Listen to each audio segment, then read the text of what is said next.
किसी ने कितना सही कहा है कि पीठ हमेशा मजबूत रखनी चाहिए, क्योंकि शाबाशी हो या धोखा, वो हमेशा पीछे से ही मिलता है। तो नमस्कार आप सभी को, मेरा नाम प्रियंका है और एक आपको आज, अगर आपको धोखा मिला है जीवन में, तो आपको क्या करना चाहिए, किस तरह आप जब टूट जाते हो। ये बात बहुत पहले की है। बहुत पहले एक व्यापारी का प्रेम विवाह हुआ। दोनों का, पति पत्नी का प्रेम विवाह हुआ। दोनों एक दूसरे से बहुत प्यार करते थे, बहुत प्यार करते थे, इतना प्यार करते थे कि उनके प्यार की मिसालें दी जाती थी उस नगर में। सब कहते थे कि अगर प्यार हो तो इनके जैसा। और उनके घर का ऐसा रिवाज था, जब नगर की सारे मशालें बुझ जाती, फिर भी उनके घर पर एक मशाल जलती ही रहती थी। तो कुल मिला के उनका प्यार, मतलब बहुत ही अटूट प्यार था उनका। इतना अ, ऐसा प्रेम था कि वो टूट तोड़े भी ना टूटे, इस तरह का प्रेम था उनका।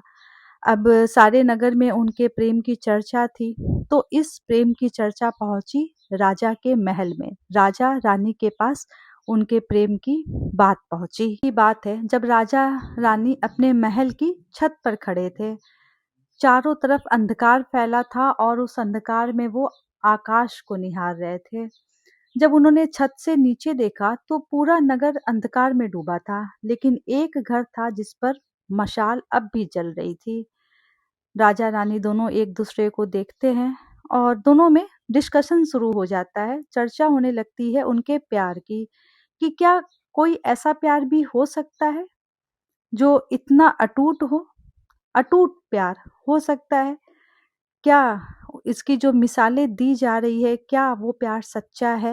अब वो बोलते हैं कि आखिर ऐसा क्या है कि उनकी शादी इतनी सफलतापूर्वक चल रही है, कैसे उनके बीच इतना प्रेम है। तो राजा बोलता है कि असल में दोनों में पति बहुत समझदार है। वो समझदारी से अपने घर को चला रहा है, इसलिए ही यह घर चल रहा है। रानी बोलती है कि नहीं नहीं, ऐसा नहीं है। उस घर की स्त्री बहुत समझदार है, जिसकी वजह से ये घर चल रहा है। वो ही है इसका कारण कि ये शादी चल रही है, ये संबंध चल रहा है। अब दोनों सोचते हैं कि अगर ऐसा है तो क्यों ना इनकी परीक्षा।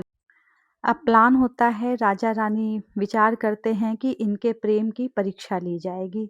बस फिर क्या था, दूसरे दिन रानी अपनी एक दासी को उस पुरुष के पास भेज देती है। वो दासी उस पति को जाकर कहती है कि हमारी रानी आप पर मंत्र मुग्ध हो गई है, मोहित हो गई है। तो अगर आप अपनी पत्नी की हत्या कर दो, तो हमारी रानी साहिबा आपसे विवाह करने के लिए तैयार हैं। वो आपसे बहुत ही प्रसन्न है, मोहित है आपसे। तब वो पति कहता है कि अगर 1000 रानियां भी आ जाए तो भी मैं अपनी पत्नी को धोखा नहीं दूंगा। तो आप मुझे माफ कर दीजिए और अपनी रानी साहिबा से भी यही कहिए कि वो मुझे माफ कर दे। मैं अपनी पत्नी को धोखा नहीं दे सकता। दासी जाती है, दासी जाकर के रानी को सारा हाल सुना देती है। अब बारी आती है पत्नी की परीक्षा की। तो राजा अपने एक सेवक को उस स्त्री के पास भेजते हैं। अब वो सेवक जाता है उस व्यापारी की पत्नी के पास राजा का संदेश लेकर के, और जा करके व्यापारी की पत्नी से कहता है कि अगर आप अपने पति की हत्या कर दो तो राजा साहब आपको अपना लेंगे, हमारे राजा साहब आपसे विवाह करेंगे और आपको रानी का दर्जा देंगे। की पत्नी बोलती है कि आज रात को 2 से 3 बजे तक हमारे घर की मशाल जलती रहती है, और 2 से 3 के बीच में जब हमारे घर की मशाल बुझ जाएगी तो आप समझ जाना कि मैंने अपने पति की हत्या कर दी है। तो आप अपने राजा साहब से जाकर के संदेश दे दीजिए कि मुझे उनका प्रस्ताव स्वीकार्य है। मैं आज रात को ही अपने पति की हत्या कर दूंगी। तो जैसे ही आप मशाल देखो बुझ जाए, वैसे ही आप आ जाना। अब वो सेवक जाता है, वो राजा को ये संदेश दे देता है। बस फिर राजा जो है फटाफट एक सैनिकों की टुकड़ी तैयार करते हैं कि ये तो हमने कर लिया है, लेकिन उस व्यापारी की जान बचानी बहुत जरूरी है। व्यापारी की एक टुकड़ी तैयार हो जाती है। इधर जब रात को व्यापारी घर आता है तो पति पत्नी खाना खाते हैं हंस करके। अब राजा पर इस बात का इतना प्रभाव पड़ता है कि वो अपने आप को दोषी मानने लगते हैं और उन्हें पूरी स्त्री जाति से नफरत होने लग जाती है। वो किसी भी स्त्री जाति को देखना ही नहीं चाहते हैं। तो वो अपने राज्य के सबसे बड़े मंत्री को बुलाते हैं, सबसे बुद्धिमान बड़े मंत्री को बुलाते हैं और बोलते हैं कि मैं शिकार खेलने जा रहा हूं और जब मैं शिकार खेल कर आऊं तब तक इस राज्य की सभी स्त्रियों को मौत के घाट उतार दिया जाए। एक भी स्त्री इस राज्य में दिखनी नहीं चाहिए। राजा के मन पर इस बात का इतना प्रभाव हो जाता है। अब राजा चले जाते हैं शिकार पर और इधर मंत्री जो है वो सदमे में आ जाते हैं कि अब ये राजा ने कैसा हुक्म दे दिया, ऐसा कैसे संभव हो सकता है। और अगर राजा की आज्ञा न माने तो मंत्री की जान खतरे में। बस वो जो है मंत्री है एकदम परेशान होकर के अपने घर पहुंचते हैं। घर में उनके वृद्ध पिता होते हैं। वो मंत्री से पूछते हैं कि क्या बात है, क्यों इतने परेशान हो। तो मंत्री सारी बात जो है अपने वृद्ध पिता को बता देते हैं। तो वो वृद्ध पिता बोलते हैं कि एक काम करो, तुम छिप जाओ, राजा आएंगे तो सबसे पहले उनका गुस्सा तुम पर ही बरसेगा, तो तुम उनके सामने मत आना और राजा को समझाने का काम मेरे ऊपर छोड़ दो। अब राजा साहब शिकार से लौट करके उस वृद्ध पिता के पास जाते हैं। तो वो बूढ़े पिता जो है बोलते हैं कि राजा साहब की जयकार हो, राजा साहब यहाँ कैसे आना हुआ। तो राजा साहब तो क्रोध में भरे हुए थे। तो वो बोले कि तुम्हारा पुत्र कहाँ है, उसको मैंने एक आदेश दिया था, कहाँ छिपा बैठा है, वो मेरे आदेश का उसने पालन नहीं किया। राजा बोलते हैं कि अब मुझे तुम्हारे पुत्र से नफरत होने लग गई है, निकालो उसको बाहर, मैं उसे दंड दूंगा। तो वो वृद्ध पिता बोलते हैं कि राजा साहब, मुझे पता है कि आप क्यों परेशान हो। आपकी वजह से एक व्यक्ति की जान चली गई और वो रिश्ता जो अटूट प्रेम का संबंध लगता था वो एक धोखेबाज रिश्ता निकला। इसने आपको अंदर तक इतना हिला दिया है कि कहीं ना कहीं आप खुद को भी दोषी मानने लग गए हो और आपको सारी नारियों से नफरत हो गई है। लेकिन वृद्ध होने के नाते मैं आपके पिता की उम्र का हूं, तो बस एक बार आप मेरी बात सुन लीजिए। तो एक समय में जब आपके पिता का शासन था, उस समय मैं आपके राज्य का मंत्री हुआ करता था, तो एक बार मेरी बात सुन लीजिए। तो राजा साहब बोलते हैं ठीक है, कहिए। तो बोले कि ये बात उस समय की है जब मैं इस राज्य का मंत्री था। एक बार मैं आपके पिताजी के साथ शिकार पर गया और मैं सबसे बिछड़ के जंगल में बहुत अंदर चला गया।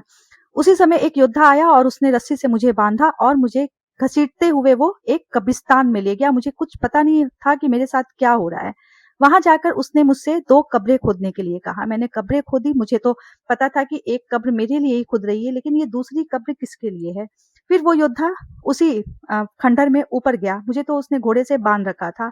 वहां से उसने एक सरकटी लाश नीचे फेंकी और मुझसे आकर के कहा कि इसे इसमें दफना दो। मैंने उसमें उसको दफना दिया। मुझे समझ में नहीं आ रहा था कि ये कौन है और मुझे लग रहा था कि दूसरी कब्र में मुझे ही दफनाया जाएगा।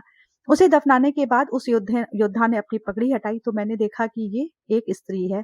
तो उस स्त्री ने मुझसे जो कहा वो सुनकर मैं दंग रह गया। उस स्त्री ने मुझसे कहा कि इस राज्य का राजकुमार की दृष्टि, बुरी दृष्टि मेरे ऊपर थी। उसने मेरे पति की हत्या करा दी मेरे लिए और इसलिए मैंने उस राजकुमार की हत्या कर दी और ये सरकटी लाश उसी राजकुमार की है। उसको दफना के और दूसरी कब्र जिसमें मैंने अपने पति की लाश दफनाई है उसके ऊपर ही मैंने अपनी कब्र खुदवा ली। मुझे अपने पति के पास ही दफन कर दीजिएगा ताकि जन्मों जन्म तक मैं अपने पति के पास ही रहूं। और ऐसा कहकर उसने अपना गला काट दिया। उस दिन ये देख करके मेरी आंखें भर आई। उसने मुझे सिखाया कि सच्चा प्यार क्या होता है। आप परेशान हो उस व्यापारी के लिए जिसकी पत्नी ने उसको धोखा दिया, उसकी हत्या की। और एक प्यार ऐसा भी है जब ये सिखा गया कि अपने पति के लिए अपनी जिंदगी भी जिसने कुर्बान कर दी। आप उस महिला के बारे में सोच रहे हैं जिसने अपने पति को धोखा दिया, लेकिन इस महिला के बारे में सोचिए जिसने अपने पति के लिए अपनी कुर्बानी दे दी। तो एक महिला की धोखे की वजह से सारी महिला को दंड देना ये कहाँ का न्याय है। तो राजा साहब के समझ में बात आ। तो कई लोग धोखा मिलने की वजह से टूट जाते हैं। किसी एक के धोखा देने की वजह से वो सारी परिस्थिति को ब्लेम करते हैं, सारे पुरुष से नफरत करते हैं, सारी स्त्री से नफरत करते हैं। ये कोई सिर्फ महिला की या सिर्फ पुरुष की बात नहीं है। सिर्फ एक के धोखा देने से हर कोई खराब नहीं हो जाता है।